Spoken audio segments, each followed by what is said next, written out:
from the game Milwaukee, and today we are with one of my favorite people, one of the greatest entertainers I know and love being with, Emily Martinez. Hi. How are you doing? I'm alright. How are you? Great. You know, we talked earlier, and we were talking about how being queer is more accepted, but there's always this, people want the perfect queer image. Right. Yeah, there's definitely some sort of like queer box that you're supposed to fit into, but you know, it's so much bigger than people realize. And We were talking, I don't even know what that looks like, the perfect queer, like... neither do I. Gay best friend, or Yep, that would probably be it. Yeah, the gay best friend, you know, the quirky one, you know, but you don't have to be too much like up in their business and know too much about their life. Yeah, and people can be super accepting until you start showing that the multidimensional queer. Right. It's like, oh, well, tone it down a little bit. Right. Be respectful. Yeah, and one of the requested episodes we got a few times was polyamorous relationships. We're gonna get into it, and I was like, okay, I know like about 3 polyamorous people. Let me call up Emily. Yes. Tell everybody about it, because I don't think, heck, I didn't think I knew what it was. Like, tell us what it is.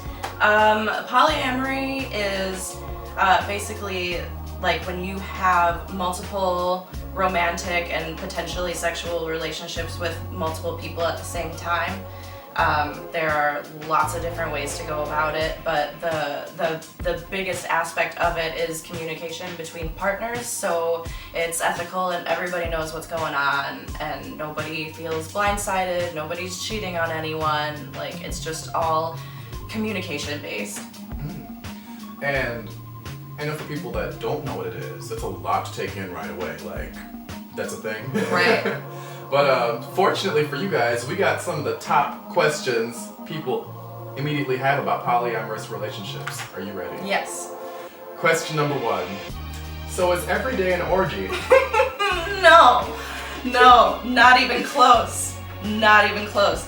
I'm sure some people, you know, that's their thing and that's their group dynamic or whatever, and that's totally cool. Go you guys, I don't know how you make that work every day. But I couldn't do it.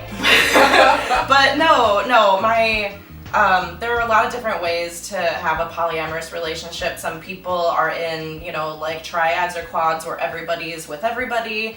Some people, like me, are in more of like a V formation where like there's me at the center and I have this partner and I also have this partner, and they are not dating each other, but they know each other, they know about each other, we hang out together, they're respectful, they're friends, you know. Oh, so they're cool. They're just totally fine. And Yeah. it's not like there's that person. Yeah, no, not at all. I think people would think that. I think people are like, oh, there's that other person my partner's with. Yeah, no, I think a lot of times too, people just assume that being polyamorous means either that you are constantly jealous all the time or that you don't feel jealousy at all, and none of those things are true.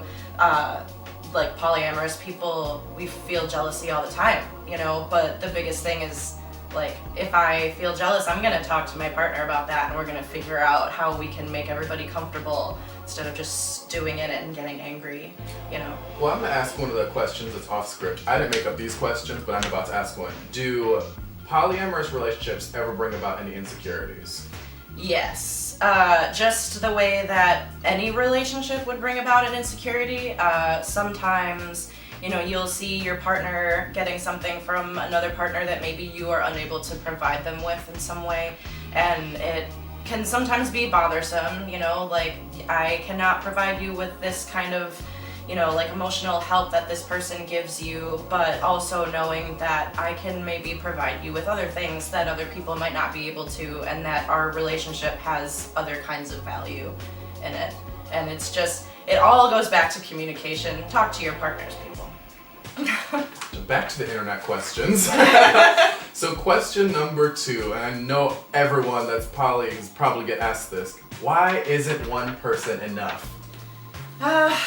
It's not, I don't know that it's necessarily that like one isn't enough, or I guess we're called greedy a lot And same, with also being on the bisexual spectrum, that's just something I never escape from, is being called greedy. But it's more just, I don't think that it is fair to ask one person to provide me with 100% of the things that I need emotionally, romantically, what have you. There's always going to be something that I don't have in common with my partner, maybe some kind of emotional security or something that they are not able to provide me with, and it's not fair for me to demand that from them anyway. And maybe I'd be able to have this fulfilled with another partner who's more readily available to provide that for me. So I don't know, it's not, you're not enough and I need, because you are enough and you're valid, and I don't feel like either of my partners is necessarily better for me than the other, but it's almost like a situation where everybody kind of works together to provide for the emotional needs, where one person might fall short, or kind of like a yin-yang. You need both sides completed. Right, exactly. And that's interesting we bring that up, because I think we were talking earlier and I realized that there's many people that are in monogamous relationships that always want to make someone something into they're not, or they're going past their capabilities or what they want to be capable of. Right. And I think it's admirable that people in polyamorous relationships realize that certain people have certain capabilities, and so certain people are only capable of X, Y, or Z. Right. And it's okay for them to look for other people to complete that. And right. It's not, you have to be this. Yeah, exactly. If I had that expectation being polyamorous, then all of my partners would be kind of the same. And I value them, and I value their differences. I like that they're different people and that I get different things from, but that they can also work together and have a functioning dynamic, all of us. I like it that way. I have to ask, how, you already touched base on it, you know where we're going. How does it usually go getting people along in that certain, that must be difficult to I think in a relationship with one person can be difficult, let alone two people to get along?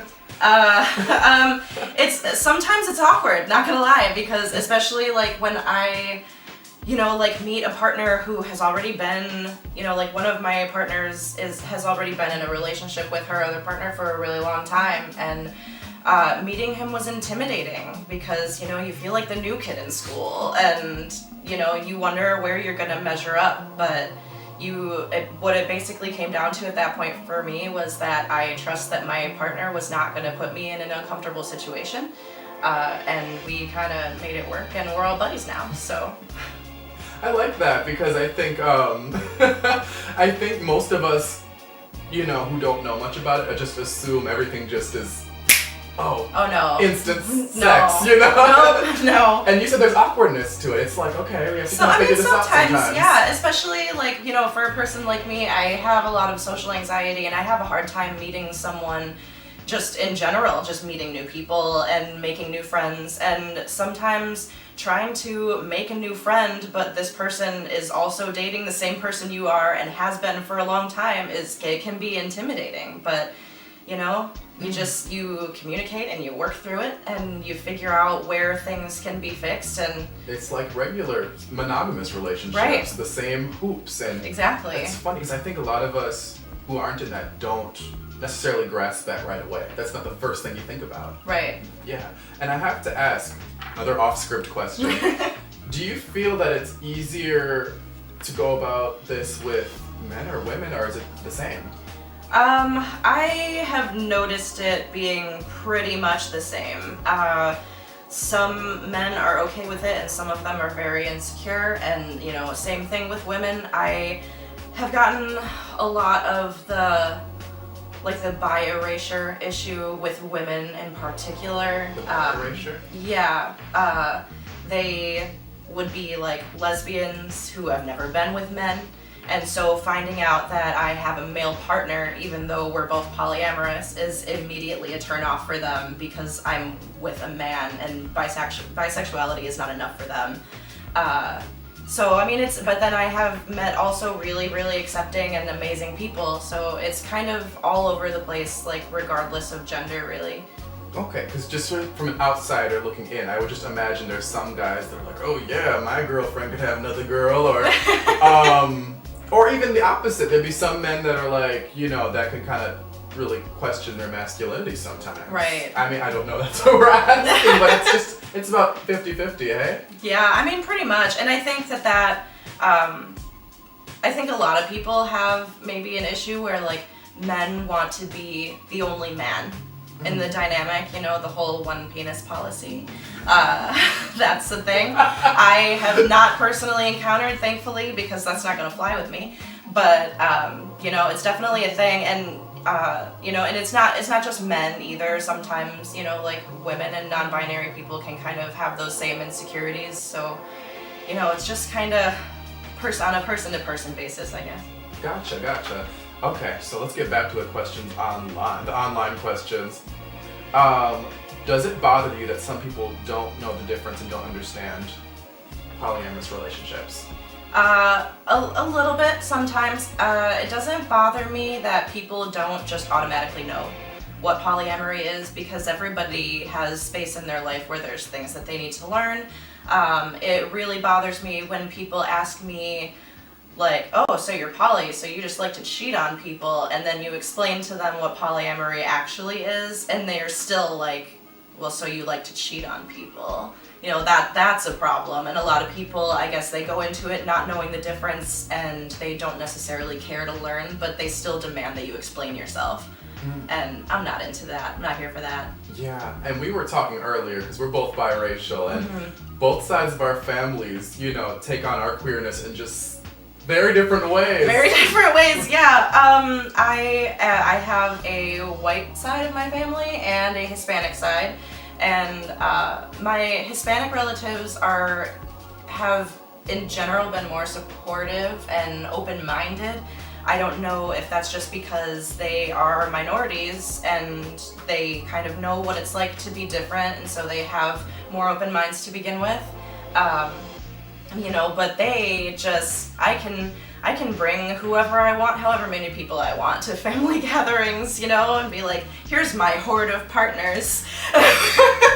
And they'd be like, all right, we gotta feed all these people, but that's fine. Whereas, my white family, I am having a hard time even explaining it to some of them. And, some of them don't even know. I'm sure they do now, but they, it's not an easy conversation to have with people who are so used to relationships only working one way, and that's also, like, the white side of my family was the ones that it was more difficult to come out to as queer in the first place. So then throwing another wrench at them, I'm trying to navigate between being myself and doing what makes me happy and not causing heart attacks in my family. So it's not easy, no, not at all, but there's definitely a huge difference in the way that my family members have reacted to all of it. And we were talking earlier, I have a similar scenario where the white side of my family is a bit more, okay, we got past the gay hurdle, can we just, not talk about it as much? Right, yeah. Yeah. Whereas the black side's just like, who is this? Yes, exactly. So tell me what's happening. Are you having babies? When are you having them? Because you're 28. Yeah, I'm sure that it's different in, other people's families, like biracial people have all sorts of different experiences, and I'm sure that it's not always such a clear-cut difference. But like for me, I've just noticed that it's definitely noticeable that the different races of the people that I'm related to, they in general react very differently to the people that I bring home. And I think too, like you said, biracial people as well as people whose parents are separated, we have to go through things twice. And the biracial component just makes it like hot and cold extremes. Right, exactly, yeah. And like you said, throwing another wrench, and it's just, for those of you who don't know, our sexualities and queerness, it's not one-dimensional. We're not at all. Come with all these different types of things that are all different. Right. But that's the good part about us. We're not all the same. We're not that perfect, gay, whatever that looks like. Right. Or queer. So I'm going to bring us down to the question bowl because we're running low on time. All right.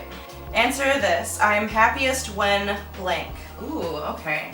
Let's see. I think that I am happiest when I'm around people who accept me for who I am, no matter what I like, no matter who I like, who I'm with, the types of people that I choose to date, when there are people around me that actually care about me and all sides of me without having to ask me to tone it down. You know, I think that that's when I feel probably the happiest and the most carefree. Like, I don't have to hide any part of myself with you, and I think that that's amazing.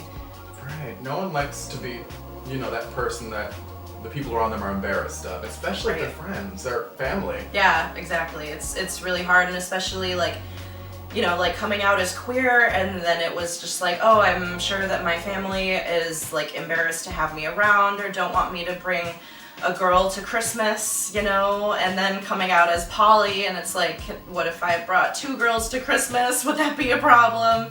You know, and it's just, there's so many hoops to jump through, and I think that I am the happiest and the most myself when I'm around people that I don't have to do that for. Agreed. Hey, I know the struggle about the Christmas thing. You already know. Like, we've had Christmas at our house over here. Like, we're gonna do this thing. Yeah. We deserve a Christmas too. Right. All right. Come back anytime. Yes. Whatever you want to talk about. You know we got more things to talk about. Oh yes, we are not done. By any extent of the imagination, we are not done. If you think this episode is extreme, we got some more stuff to talk about. And if you have a story to tell, feel free to message us at Gay Milwaukee. Emily, once again, I love you. I love you. All right, everyone, stay gay. We're signing out.